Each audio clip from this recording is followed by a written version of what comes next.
афганской проблематики.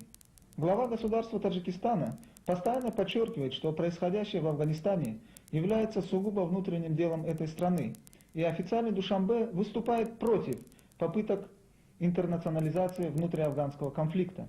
Политическое руководство страны, пережившее ужасы гражданской войны, имеет больше моральных оснований говорить и заявлять о скорейшем мирном урегулировании афганской проблемы.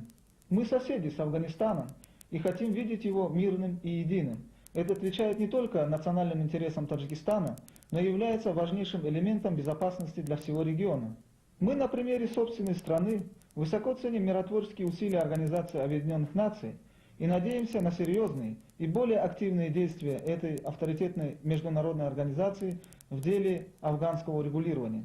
Таджикистан выступает за такое решение афганской проблемы, которое бы устроило большинство афганцев, независимо от их этноса, политических взглядов и регионального происхождения.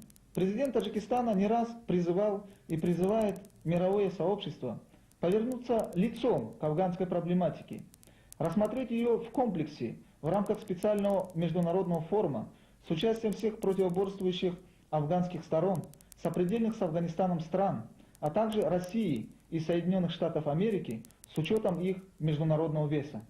И, конечно же, все это должно происходить под эгидой Организации Объединенных Наций как основного посредника.